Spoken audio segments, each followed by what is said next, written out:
Friends, നന്ദിനീസ് കിച്ചണിലേക്ക് എല്ലാവർക്കും സ്വാഗതം. ബീറ്റ്റൂട്ട് അച്ചാറാണ് ഇന്ന് ഉണ്ടാക്കുന്നത്. അതിനായി ഇഞ്ചി അരിഞ്ഞതും വെളുത്തുള്ളി അരിഞ്ഞതും ഒരു 4 പച്ചമുളക് വട്ടത്തിൽ അരിഞ്ഞതും എടുത്തിട്ടുണ്ട്. ബീറ്റ്റൂട്ട് കനം കുറച്ച് ഒന്ന് അരിഞ്ഞെടുക്കുക. പാൻ ചൂടായതിലേക്ക് നല്ലെണ്ണ ഒഴിച്ച് കൊടുത്തിട്ടുണ്ട്. എണ്ണ ഒന്ന് ചൂടായി വരുമ്പോഴത്തേക്കും നമ്മൾ അരിഞ്ഞു വെച്ചിരിക്കുന്ന ബീറ്റ്റൂട്ട് ഇട്ട് ഒന്ന് വഴറ്റിയെടുക്കണം. അതിലേക്ക് കുറച്ച് ഉപ്പും കൂടി ഇട്ടാൽ ബീറ്റ്റൂട്ട് വെന്ത് ഉപ്പ് പിടിച്ച് ഇരിക്കുക. കുറച്ച് ഉപ്പ് ഇട്ട് കൊടുത്താൽ മതി. ഇടയ്ക്കൊന്ന് ഇളക്കി കൊടുക്കണം. ബീറ്റ്റൂട്ട് ഒന്ന് വഴന്ന് വന്നിട്ടുണ്ട്. ഈ പരുവാവണം. ആ പാനിലേക്ക് കുറച്ച് നല്ലെണ്ണ ഒഴിച്ച് അരിഞ്ഞു വെച്ചിരിക്കുന്ന വെളുത്തുള്ളിയും ഇഞ്ചിയും പച്ചമുളകും കൂടി ഇട്ടൊന്ന് വഴറ്റിയെടുക്കുകയാണ്.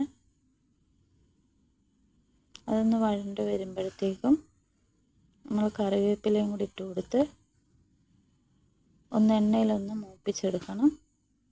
ഇതെല്ലാം ഒന്ന് മൂത്ത് വരുമ്പോഴത്തേക്കും 3 സ്പൂൺ മുളക് പൊടി ചേർക്കുന്നുണ്ട്. കാശ്മീരി മുളക് പൊടിയാണ് ചേർക്കുന്നത്. എരിവിനനുസരിച്ച് നമുക്ക് മുളക് പൊടി ചേർത്ത് കൊടുക്കാം.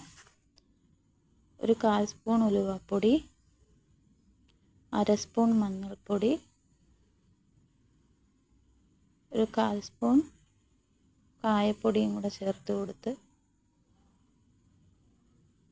ഒന്ന് ഇളക്കി പൊടികളുടെ പച്ചമണം ഒന്ന് മാറി കിട്ടുന്നിടം വരെ ഒന്ന് ഇളക്കി മൂപ്പിച്ചെടുക്കുക.